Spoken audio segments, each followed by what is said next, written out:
അത് സ്കൂൾ വിട്ട് സാവന്തും വല്ലച്ചനും കൂടെ കഥയും പറഞ്ഞ് നടന്ന് വരെയാണ്. 2 കിലോമീറ്ററോളം ഉണ്ട് ഞങ്ങളുടെ വീട്ടിൽ നിന്ന് സ്കൂളിലോട്ട് പോയി.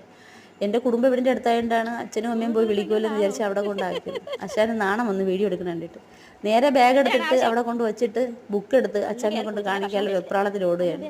എന്തോ സ്റ്റാറോ ഗുഡോ എന്തൊക്കെയോ കിട്ടിയിട്ടുണ്ട് അച്ഛന്. എന്നെപ്പോലും കാണിച്ചില്ല, നേരെ അച്ഛാമ്മയുടെ അടുത്തോട്ടാണ് ഓടുന്നത്.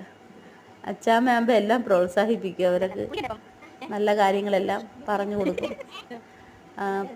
ഞാനാണെങ്കിൽ വഴക്ക് പറയും പെട്ടെന്ന്, അതുകൊണ്ടാണ്.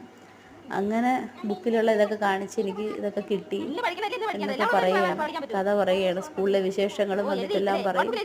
അതിന് കുറച്ച് സമയം കൊടുക്കണം ആശാന്. പിന്നെ അത് കഴിഞ്ഞ് വന്ന് ആഹാരമൊക്കെ വീട്ടിൽ നിന്ന് കഴിച്ചുകൊണ്ട് പിന്നെ ഇനി കൊടുക്കണ്ടല്ലോ, ഇനി അവനെ കുളിപ്പിച്ച് അമ്പലത്തിലോട്ട് പറഞ്ഞു വിടണം.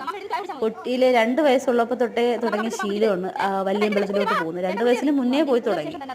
അപ്പോഴൊക്കെ എനിക്ക് ട്യൂഷൻ ഉണ്ടായിരുന്നു വീട്ടിൽ. ഈ വർഷം മുതൽ ട്യൂഷനില്ല. അപ്പോൾ ആ ട്യൂഷൻ പഠിപ്പിച്ചുകൊണ്ടിരിക്കുന്നതിൻ്റെ ഇടയിൽ ഇവനെ കുളിപ്പിച്ചു കൊടുക്കുമ്പോൾ ഇവർ രണ്ടുപേരും കൂടെ സാകേത് സാവന്തും കൂടെ വല്ലച്ചിൻ്റെ കൈ പിടിച്ച് അമ്പലത്തിൽ പോയിട്ട് വന്ന് വിളക്കൊക്കെ ഒരുക്കി കത്തിച്ച്, അങ്ങനെ ഒരു ശീലം അവരൊക്കെ ഉണ്ട്. കാരണം ഈശ്വരാധീനം നമുക്ക് എപ്പോഴും ഉണ്ടായിരിക്കണം, അത് മുഖ്യമാണ്. നമ്മൾ ഏത് കാര്യത്തിന് ഇറങ്ങുമ്പോഴും ദൈവത്തിനെ വിളിക്കണമല്ലോ.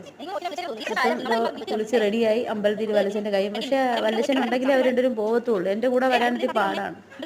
വല്ലച്ചൻ്റെ കൂടെ പോകണേണ് അവർക്ക് ഇഷ്ടം. അപ്പം അമ്പലത്തിൽ ചെല്ലുമ്പോൾ തന്നെ പോറ്റിമാർ വലിയ കാര്യമാണ്. അവന് പ്രത്യേക പരിഗണനയുണ്ട് കേട്ടോ.